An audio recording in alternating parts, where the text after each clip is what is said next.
Station Love 101. It's time for the Morning Watch with host Stokely Marshall. Listeners to Love 101 FM are advised that the views and opinions expressed in this program are not necessarily those of Love 101 FM.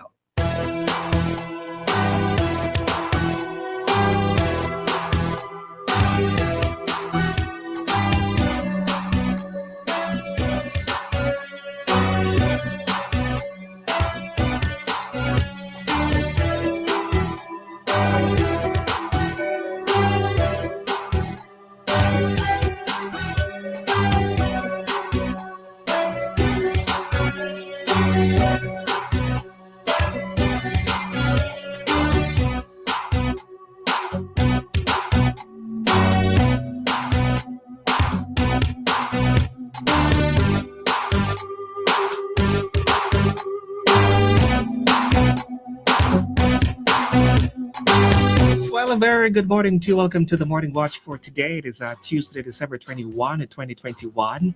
In the program today, COVID restrictions in Australia, the human rights decision. In the second watch, we have what's next, read the constitutional claim for the garment workers.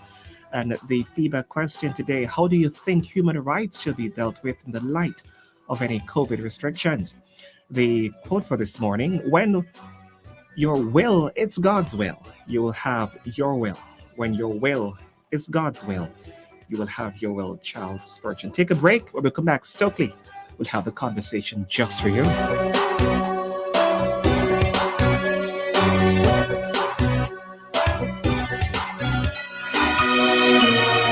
From whitewash to hanging the Christmas lights, we've got you covered with tidbits, ideas you can use to make your place smile for Christmas. Decorate with Love this Christmas will give you hints on what you can do to spruce up the place on a budget. We'll talk with the professionals and upcoming creatives who know a thing or two. You'll hear it on the radio and see it on our social media platforms. And it's all gonna be simply amazing. Decorate with Love this Christmas, a part of our Christmas 101 givings. We're helping you do Christmas right. Decorate with Love this Christmas, Wednesdays at 11 a.m. in Morning Express on the family station, Love 101.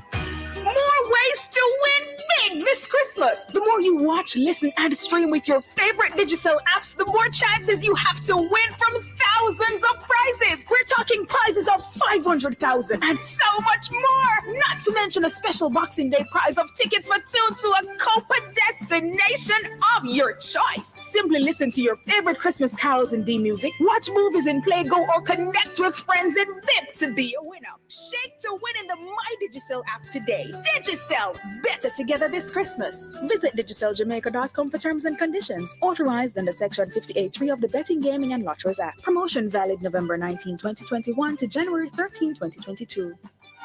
Pay your water bill. Keep the benefits flowing to wash your clothes and dishes. It's a small price for a big service. That was a message from the NWC. Hello. Hello? Goodbye. Goodbye? What are you doing? I'm saying hello to peace of mind and goodbye to worry. Oh, I'd like to say that too. Well, with Guardian Life's new Ultimate Provider, you can secure your medical expenses in the event of critical illness ahead of time and benefit from their investment portfolio too. Wow. So it's hello peace of mind. And goodbye worry with Guardian Life's new Ultimate Provider. For more information, contact 888-367-5433 or talk to one of our representatives. Guardian Life. Live secure. Live easy. Your eyes are the windows to the world. Your vision priceless. Total Vision specializes in the care of your eyes. Need glasses? You love our fashionable frames. Play a sport? We also fit contact lenses. Come see us at 10 Hadley Park Road, Kingston, or to Brands Crescent, Maypen. Call 876-926-5126 or 876-986-4153. Total Vision. Seeing well is living well.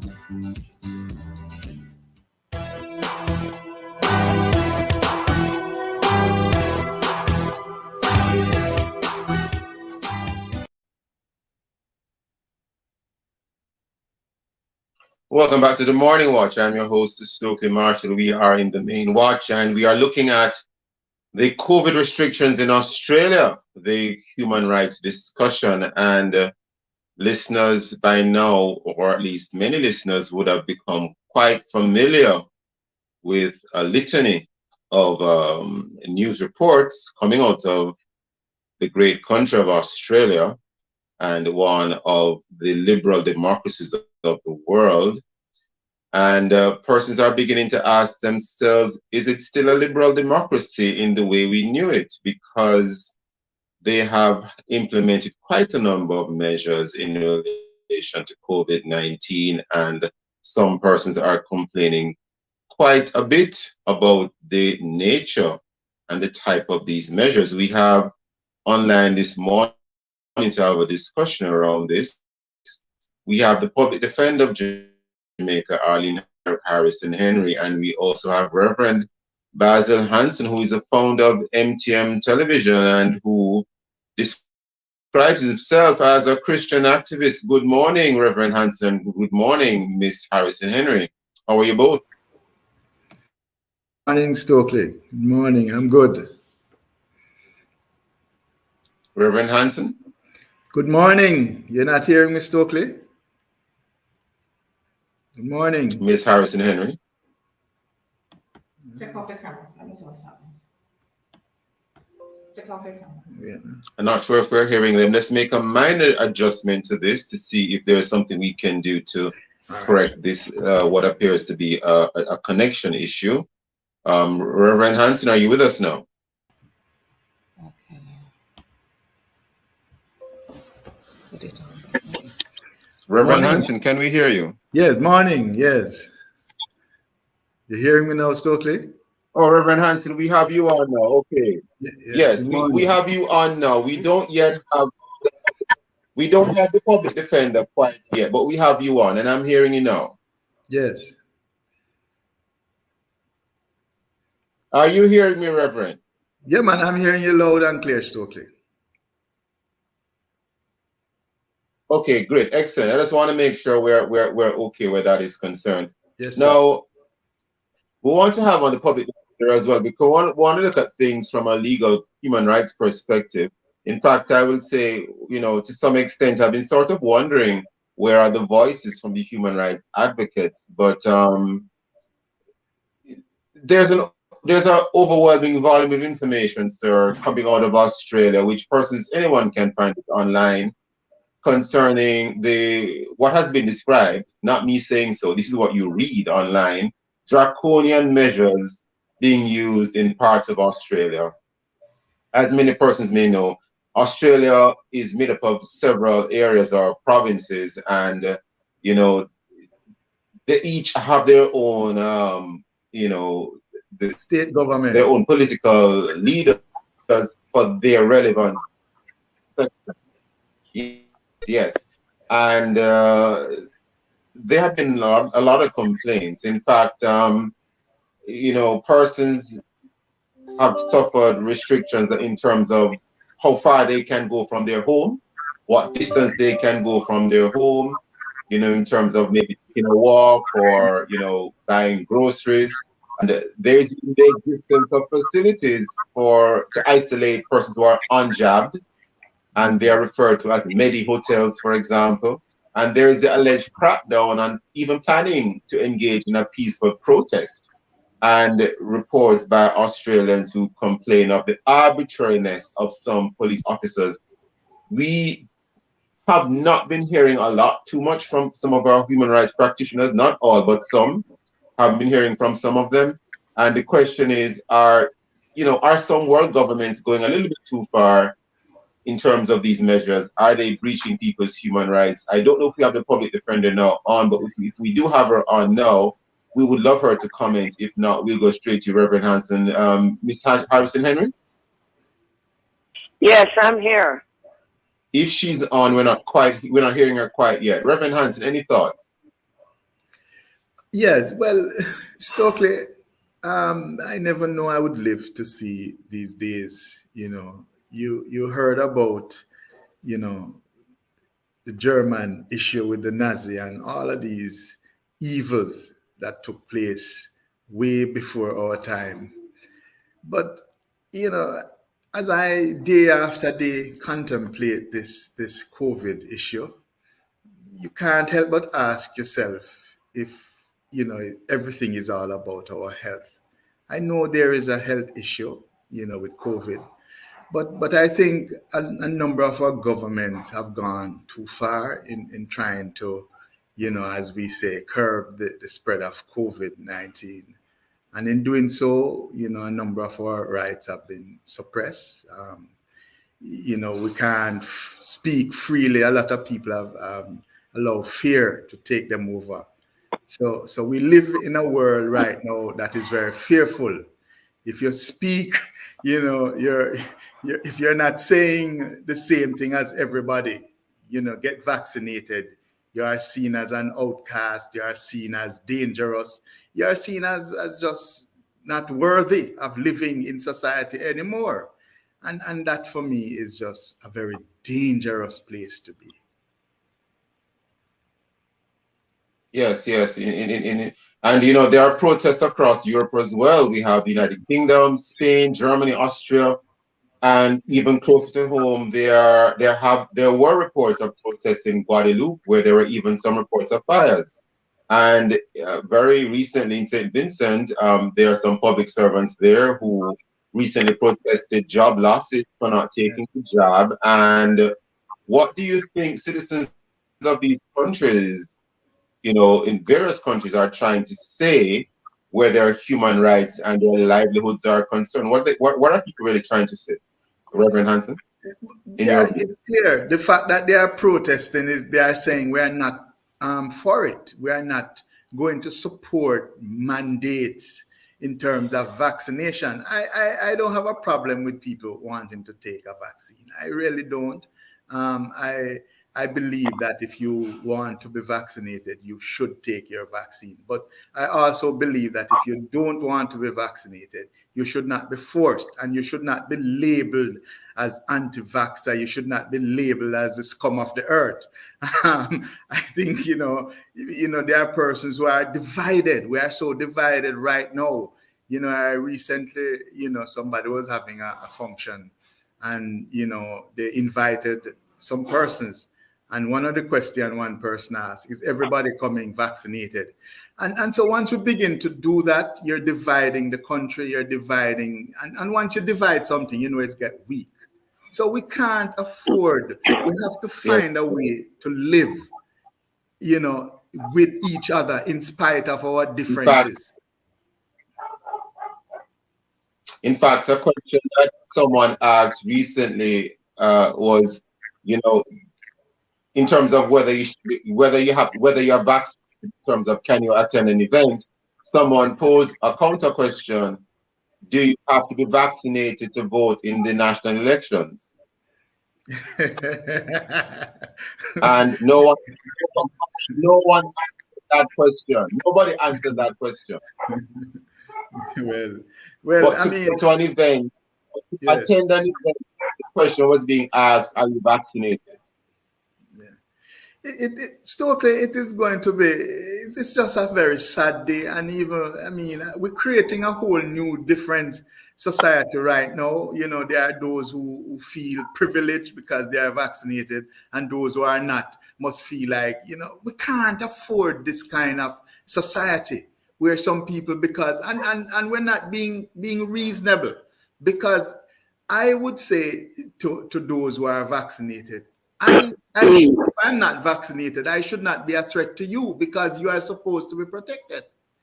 So if you are vaccinated and you're afraid of those who are unvaccinated, something is radically wrong. Maybe we are at Revelation 18, where the whole world is being deceived, because there's no way somebody should be protected and you're afraid of the person who is unprotected.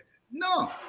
If you are protected, you should be okay. And that's not happening. And that is where the problem comes in. Stokely, before we even started the vaccination program, I remember I did a program on my network. And I said that if the vaccine expired outside, it will expire inside. And some people nearly killed me because I was a stupid man. I was fool. And I even went on to say every year we would have to take a booster shot, and that's even worse. No, I was wrong with that, because not every year, every 6 months. People are now on 3, 4 booster. And I'm asking the doctors and the medical people, can our body handle so much vaccine? I don't know.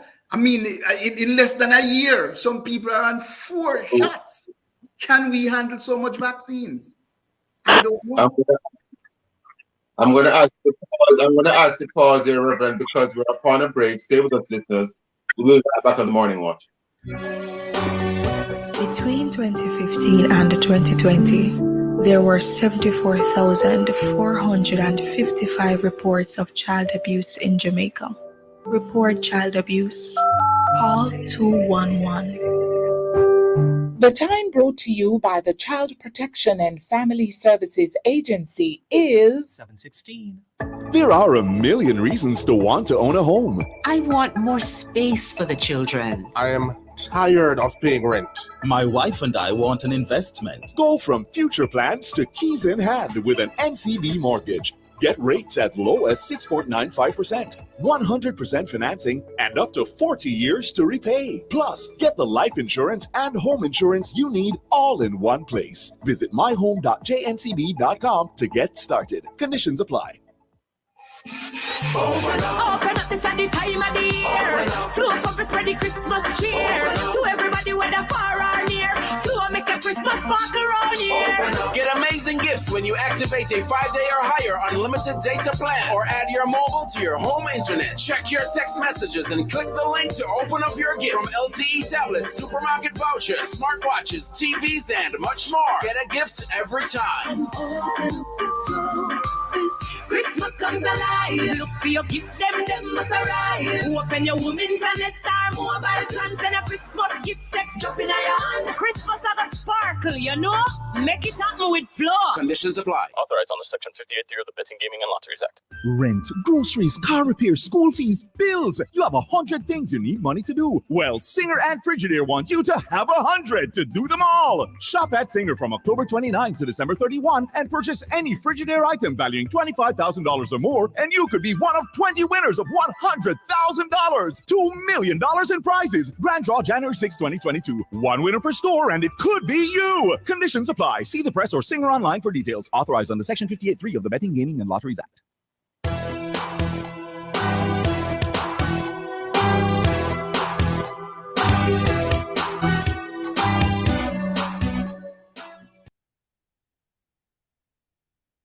Welcome back to the Morning Watch. I'm your host, Stokely Marshall. We are in the main watch and we're looking at COVID restrictions in Australia, the human rights discussion. We have online Arlene Harrison Henry, public defender, and Reverend Basil Hanson, founder, NTM TV, and a Christian activist.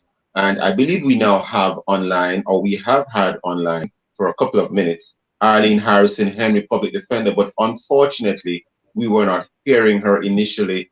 Miss Harrison Henry, good morning. Are you with us? Hi, morning. Are you hearing me? Oh, we are still not hearing her. Miss Harrison Henry, are you hearing us? Can you unmute in case you're muted? Just in case you're muted, can you unmute? No, I am hearing you very well. I am hearing you. We are hearing you now. We are hearing you now, Miss Harrison Henry. Welcome to the show. I've been listening to the discussion. I've been hearing the discussion. What are your thoughts, madam? What are your thoughts? I think that you've made some very important points, and one of them, which concerns me very much, is that there seems to be a silence from civil society, not only in relation to the matter of vaccines, mandatory or otherwise, but in relation to several other issues. Before we go any further, I want to say something which I say on every program of this nature. I took a decision to take the vaccine. I took a decision also to take a booster shot. What is clear, however, is that as, should I say, the science unfolds because this is not the first time I'm having a discussion with you or on this program about vaccines and vaccinations and so on. We at OPD do not support any mandatory vaccinations. We have said repeatedly, this is a matter of a personal decision. You consult with your doctor, as I did, and you consider your lifestyle habits, good or bad, and you make your decision in consultation with your medical practitioner and your family. And I will say this, it is not everyone in my family who has taken a decision to be vaccinated. And that's a personal choice. It does not mean, however, that I put people out of our home who are unvaccinated. Absolutely not. And we need to remind ourselves of what occurred when we had AIDS. This now is in the 1980s, where we had stigma and discrimination against persons with AIDS. In fact, you only had to be perceived to have it before there were consequences. What I've also noticed. Very true. Pardon? I said very true, Miss Harrison Henry. Very true. Absolutely. I said very true. Very, very true. Absolutely. We need to learn from our experiences. What I noticed too is that there is mass protest across the world in all the countries and more that you have mentioned. But that content I don't see on my local stations. I see it on my internet stations and my cable and so on. We want to stay and add to this conversation and to remind Jamaica that from about June 2020, OPD has been saying that we need to review the steps and missteps we have taken in the management of the pandemic. We know something is making people sick. We know something is making some people die. But what has unfolded is that the vaccinated can get COVID. The vaccinated can also die.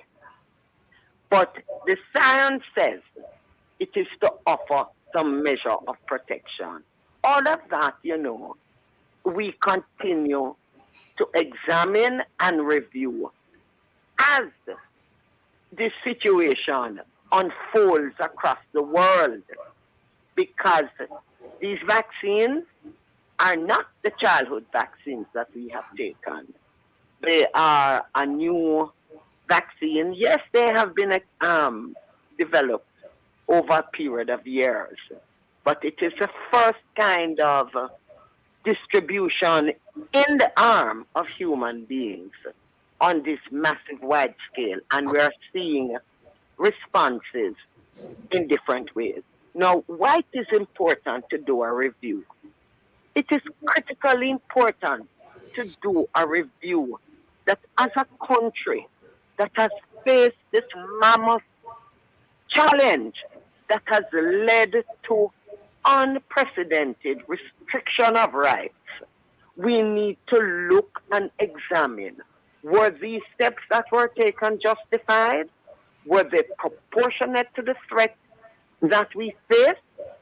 Or is it, and this is a view I'm tending to now, and I've said it before, we have to find ways and means of living with COVID, because it doesn't seem to be going anywhere. It seems to be staying with us. It seems to be evolving and becoming more effective as a virus in that it mutates and so on. We see that the vaccine, we have what is now being called breakthrough infections. And, at all times, we should try and present the facts rather than something else, because we can't create the fact. And I give an example of what I'm talking about. In Jamaica, at a time when we had a handful of persons who were vaccinated, it came out to say, oh, the vast 99% of persons who were now sick in hospitals are the unvaccinated. It had to be, because the 99% of the Jamaican people were not vaccinated. So sometimes you get data that you really have to question. And I would want us to not be discriminatory against persons who have taken the decision not to be vaccinated. Because for me, that was their right, their decision. I do not want the job. I will take my chances. Those of us who took it, we are taking our chances too. Amen. It is concerning. We were of the view, and we were told, oh, 2 jobs. Johnson & Johnson, 1 job. Well, we can see that that is not so. We have 2 jobs, we have boosters, and we don't know where the end is in relation to boosters, or are these additional vaccinations? I don't know.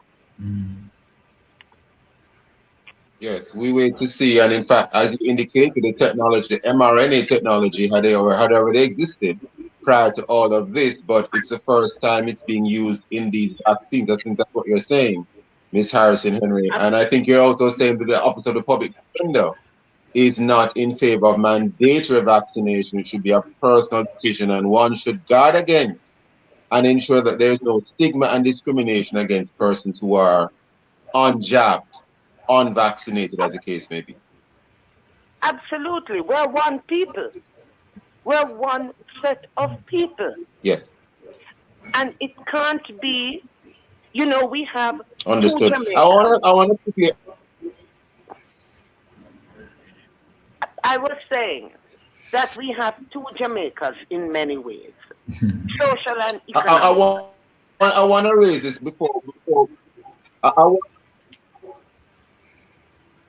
yes.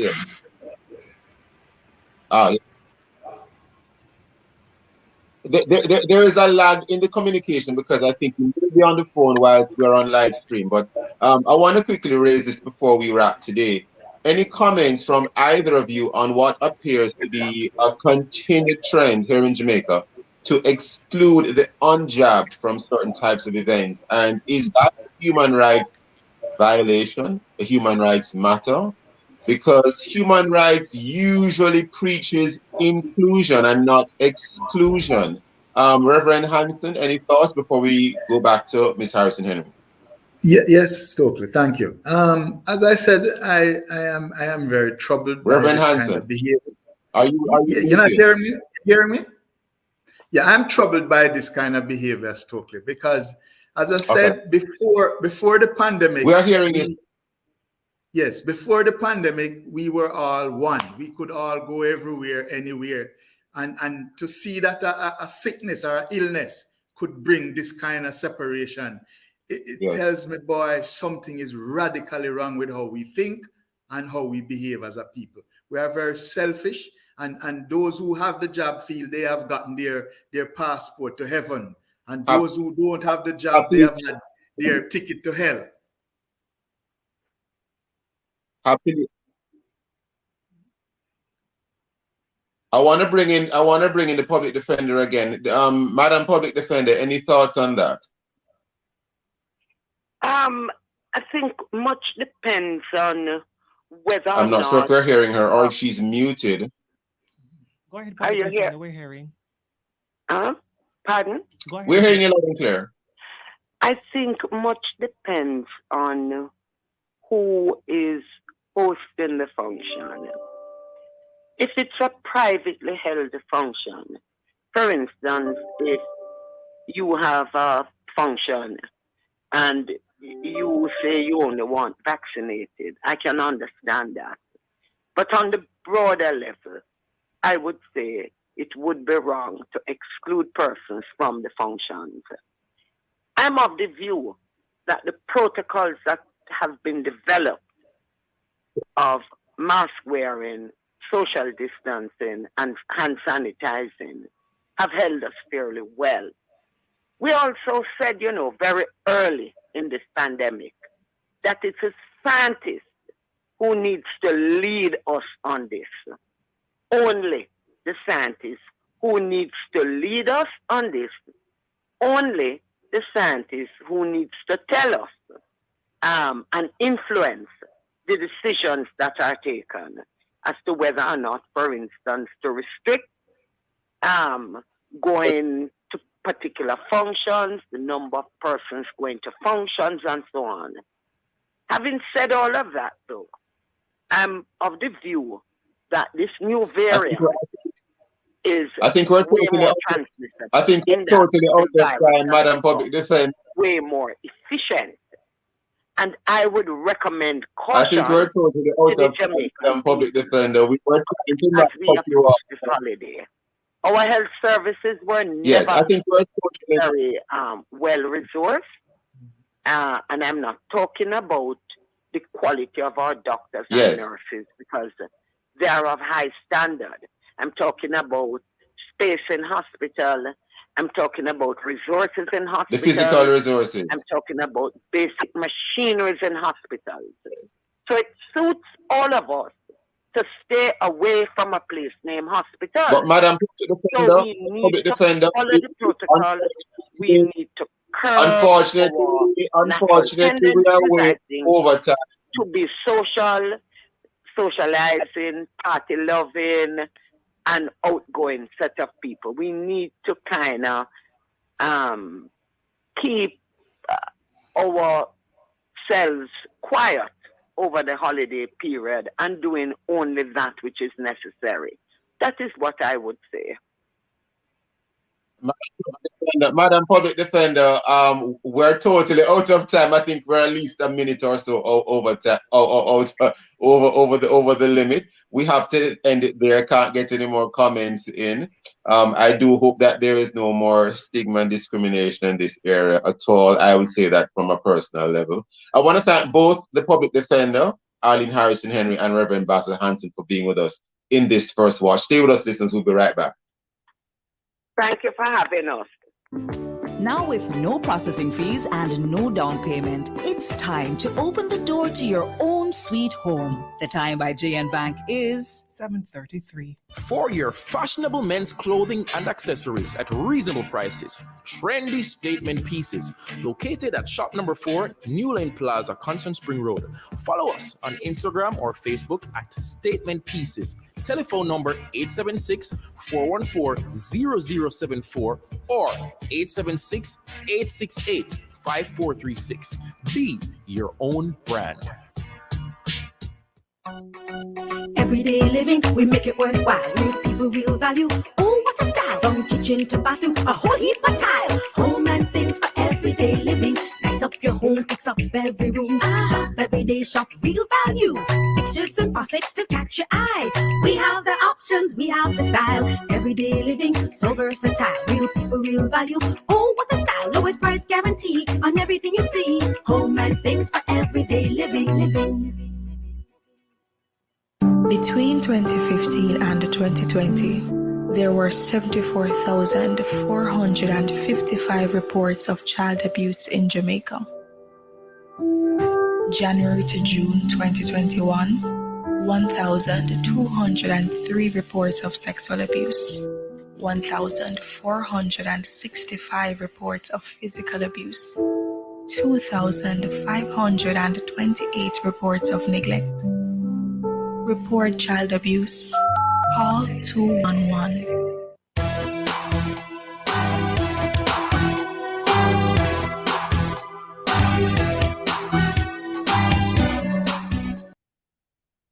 Welcome back to the Morning Watch. I'm your host, Stokely Marshall. We look at the newspaper to see what Jamaicans and others are saying and doing. And we have here on the front page of the Daily Observer, Hart Chairman quits. And we also have here on the front page of the Gleaner, young men endangered species, those and many other stories in both major daily newspapers. And of course, coming up next, we'll replay some of the feedback from our Facebook and WhatsApp question, which is, how do you think human rights should be dealt with in light of any COVID restrictions? If you haven't done so yet, leave a comment on our Facebook or YouTube, Love 101 FM Jamaica Live, and also WhatsApp comments and voice notes to 876-997-3125 using the hashtag The Morning Watch. We'll be right back.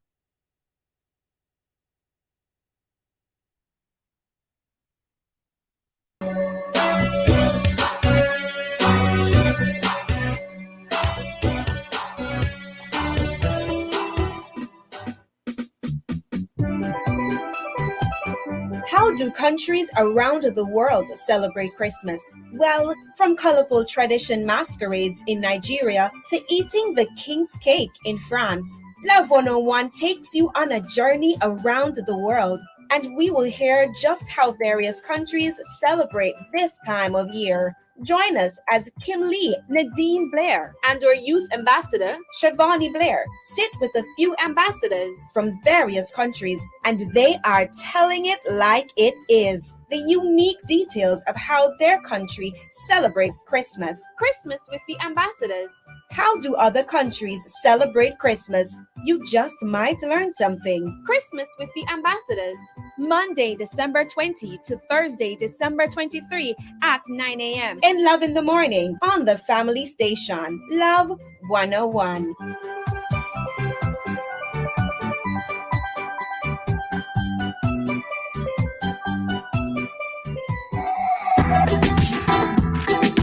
The fifth fruit of the Spirit is kindness. But where does it come from? And how essential is kindness? They say kindness is the language which the deaf can hear and the blind can see. But what does kindness do for us? What should it do? Is kindness conditional? And what does the Bible say about this peg in the fruit of the Spirit? Tuesday, December 21 on The Rock. Join host Bishop Harold Steve Blair and guests Christopher Kennedy and O'Neill Campbell as they discuss the topic kindness. That's The Rock, Tuesday, December 21 at 10 a.m. on the family station, Love 101.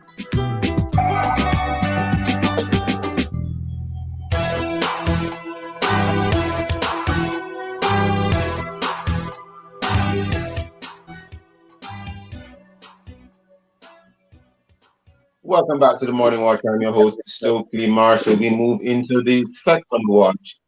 And of course, you know, maybe you have heard, of course, about the constitutional claim by workers from a few companies here in Jamaica and the response, or the rulings rather, of the court. And the question is, what next for these workers? These are workers, for example, from CalMed, and you know, and there was also a ruling just yesterday in relation to another worker as well from Digicel, and these are in relation to constitutional claims by these workers concerning mandatory vaccination policies in their relevant companies or places of employment. Just yesterday, as I indicated, there was a ruling concerning a Digicel worker as well as workers from CalMed. And prior to that, the court had denied the constitutional limit or aspect of the claim by these CalMed workers. We have online this morning to have a discussion around this.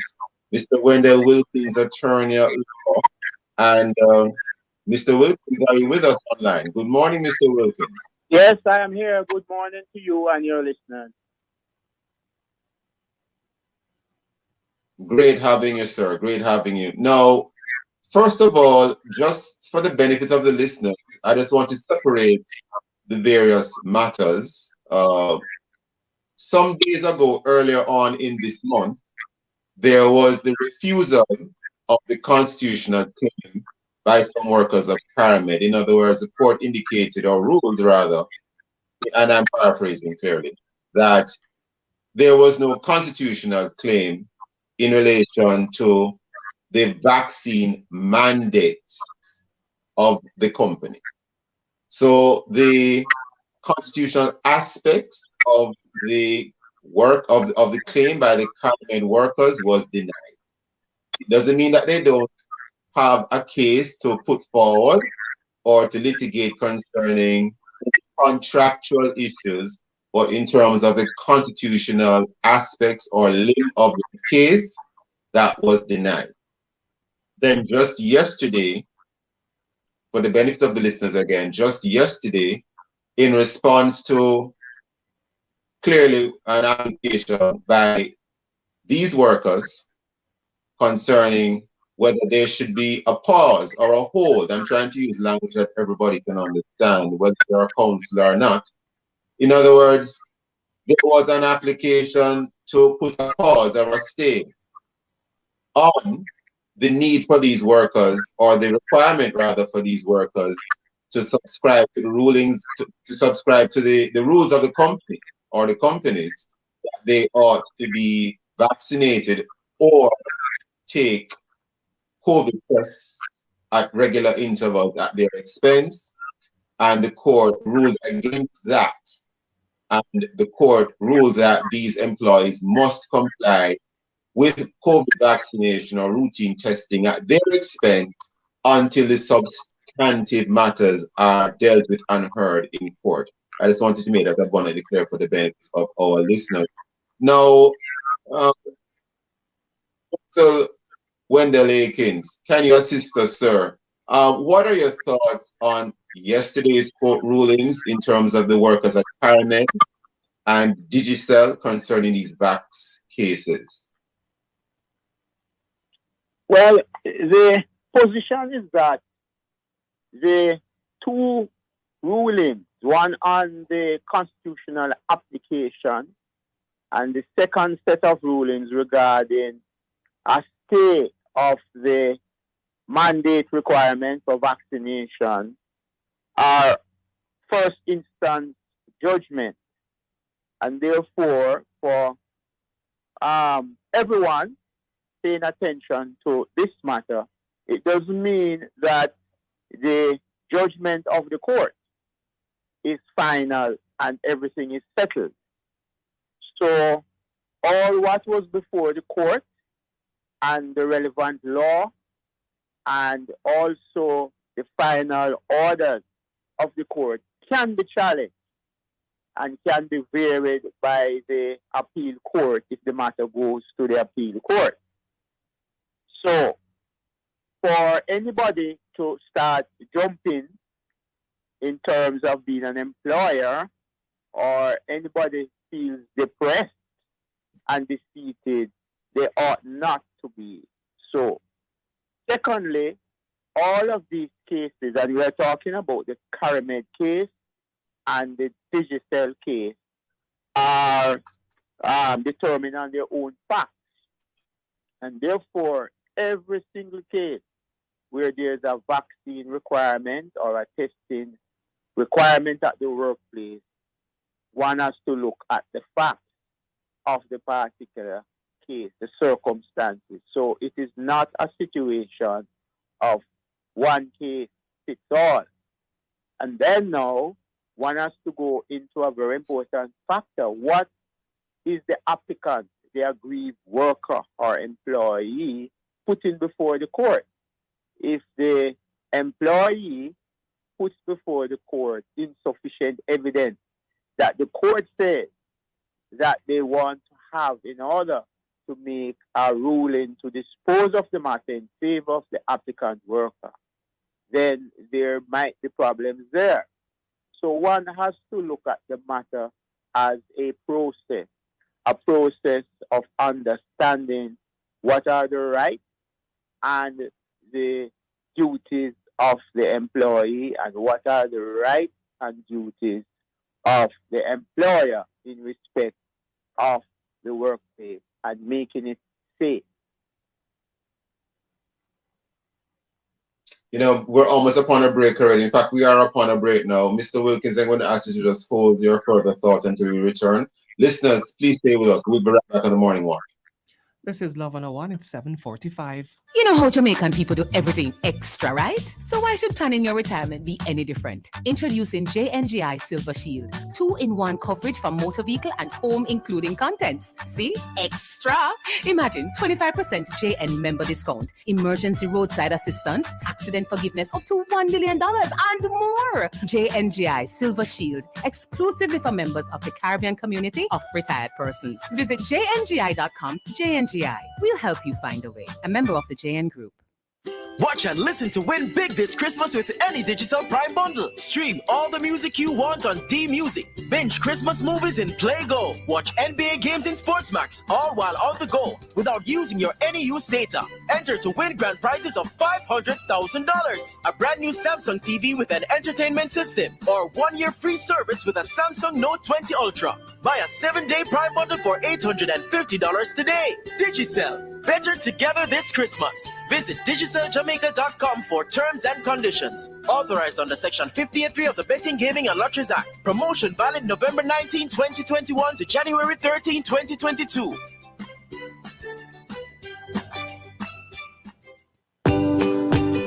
From generation to generation, Jamaicans have depended on JN Bank to make the pride and joy of providing a safe place for their families possible. Now, with no processing fees and no down payment mortgage options, you can open the door to your own sweet home, a legacy to hand to your next generation. Visit jnbank.com to get pre-approved today. JN Bank will help you find a way.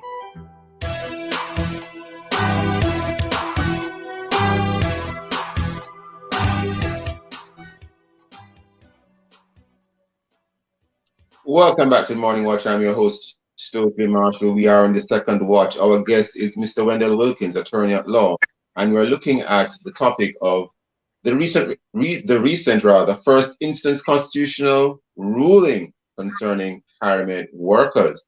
And by extension in the conversation, we've included the ruling as well concerning the Digicel workers just yesterday, along with pyramid workers just yesterday as well. Now, Mr. Wilkins, just prior to the break, you're making some very interesting points. I want to ask you this. Any comments in relation to workers fighting these sorts of cases, especially cases now grounded in contract law against companies that are likely more able to pay attorneys' fees? So you have workers who, by virtue of them being workers, are in all probability less likely to be able to shoulder hefty attorneys' fees, whereas the companies that they are suing quite likely are in a better position financially to be able to fund. Many people don't seem to know that when they go into court to fight a case, it's almost like they're going to war and they have to be able to fund that war. Any comments on that, Mr. Wilkins? Yes, this is an important factor in litigation. When one wants to defend your rights, whatever right you deem to be that affects you and you think it is being breached, do you have the money to pursue or prosecute your claim and your grievance? In the situations that we are aware of, it is more likely than not that the employer will be in a better financial position to deal with their claim in terms of paying lawyers' fee and any cost involved, because costs can be significant if there is an award by the court. So there is a disadvantage for the ordinary worker upfront because of the question of the cost. But there's provision in the law for the court to take into consideration the fact that one party may be more financially well-to-do than the other, and to make orders that will bring about some justice. So that if documents are to be done, one side might get more time to prepare the document, and so forth, so that there is some equality and justice if there is a difference between the financial backing that is applicable to the parties. But outside of that, practically, if a worker cannot obtain the services of a lawyer, they may have to go the long route of their objection maturing to dismissal, and then to claim what is known as constructive dismissal, that they wish to work, they want to work, but for some good reason, they do not wish to be vaccinated, and they have been terminated, and they can take that constructive dismissal to the Ministry of Labor for conciliation and resolution. That is another outlet that can be utilized in industrial relations law by an aggrieved worker.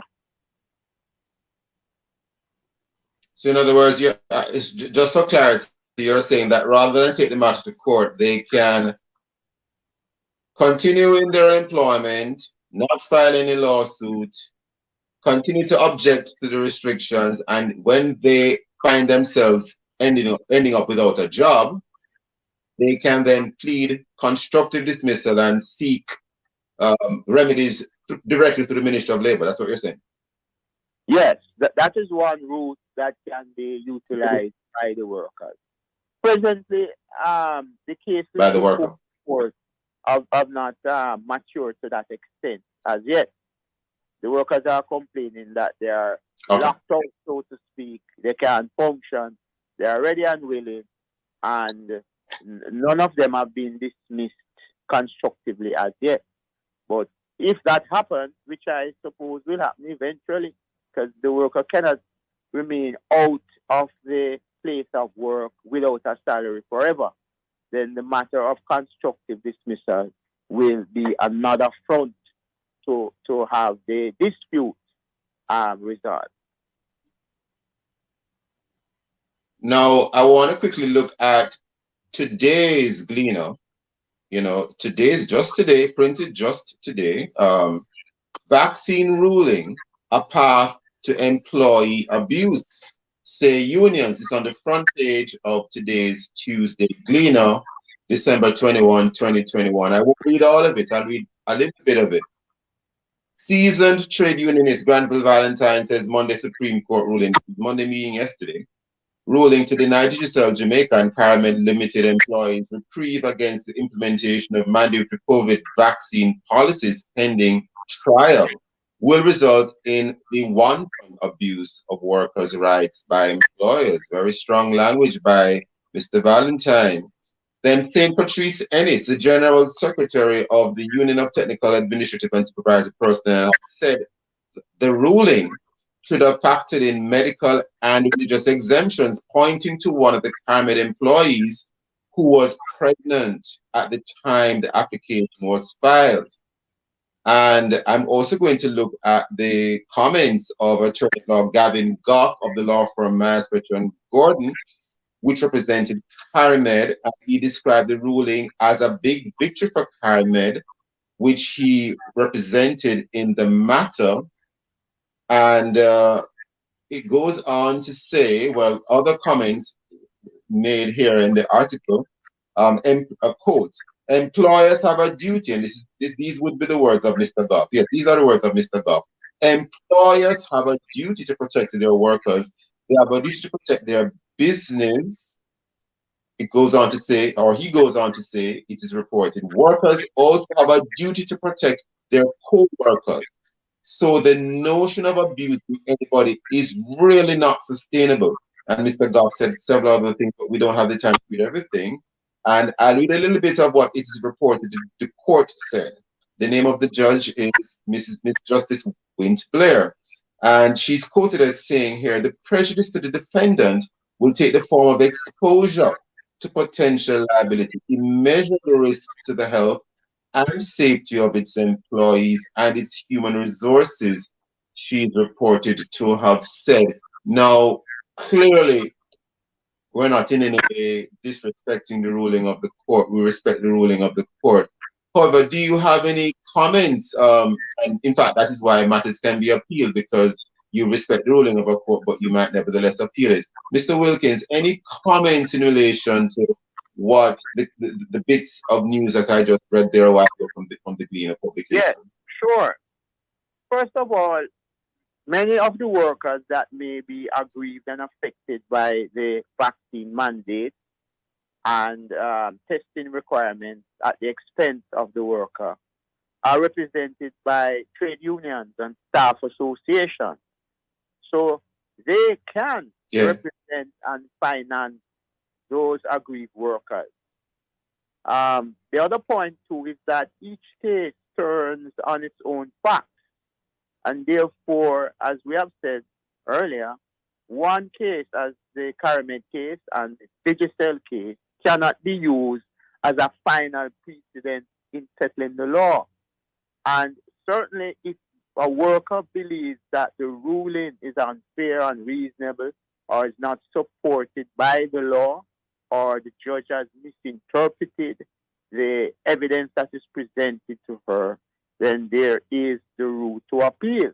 So I expect that in this scenario that we have two judgments, one regarding Digicel and Caramed, that there ought to be an appeal so that the law will be settled at a higher level, because the ruling of the Court of Appeal would be binding on the lower court, in this case, the Supreme Court. So I expect the matter to move forward. But we have to be very careful how we read into the judgment, because what is happening here is what is the duty of the employer in keeping the workplace safe. Is the employer required to go beyond what the disaster risk management order require, which is temperature check, physical distancing, sanitation, and all of those things, reasonable steps. That's a very interesting point you're making, Mr. Wilkins. Yes. Sorry? It's a very interesting point you're making, sir. You're making a very interesting point, because the Disaster Risk Management Act, based on my reading, doesn't mention anything about sure that the workplace is such by attended by vaccinated workers. And then we have the science that interplays. We know that the vaccinated worker and the unvaccinated worker, both categories, can carry the virus and can spread it. So the question is, what is the duty to and can spread it? That's what is being said here. National policy. There's a national policy, of vaccination. They can't say the workers must be vaccinated because the employer is supporting the national policy of vaccination. That would not be a good legal basis to enforce vaccination. So there are quite a number of issues still outstanding, notwithstanding these rulings, that need to be settled, in my view, by a appellate court. Now, but for the benefit of the listeners, Mr. Wilkins, I think there was a point when you were speaking and I was raising a point, but because of the lag, maybe some of what you said wasn't heard. In terms of the Disaster Risk Management Act, would you like to repeat what you said there in terms of vaccination or non-vaccination? Right. The state, the government of Jamaica has not yet implemented any mandatory vaccination. But they have said for the workplace, certain health protocols must be exercised, and it is the employer's duty to ensure that those things are done, and also the worker in protecting himself and others at the workplace to carry them out. That is temperature check, sanitation, hand washing, physical distancing, masking, and anybody who is suspicious of having an infection with temperature and so forth, they are isolated and sent home to isolate. So the question is, the law says at present that the employer must take reasonable steps. Now, if an employer does all of that and enforce it, the protocols at the workplace, is he still required to go even more and have a vaccination policy which is mandated? Or can an employer Very interesting. supporting the national vaccination method, and therefore every worker ought to be vaccinated unless you're exempt, but for medical reasons or religious reasons. Very interesting point, and unfortunately, we're totally out of time. I want to thank you, Mr. Wilkins, for that contribution in this second watch. Thank you, listeners, for being with us. Join us again tomorrow with other topical and controversial issues. And of course, to get copies of the program, please contact our production department and listen to the Morning Watch on our Love 101 app and download it today and stay connected to us, the family station, Love 101 FM. And of course, remember our YouTube channel and of course, Facebook page. This has been the Morning Watch. Thanks to producer Kathy Gale and to our guests. I am Stokely Marshall, handing it back to Love in the Morning with Shabani Blair. Phoenix Health and Vision Center, 65 Main Street, St. Anne's Bay, near the St. Anne's Bay Health Center. The only full care eye service center in St. Anne. The time by Phoenix Health and Vision Center is a minute after 8.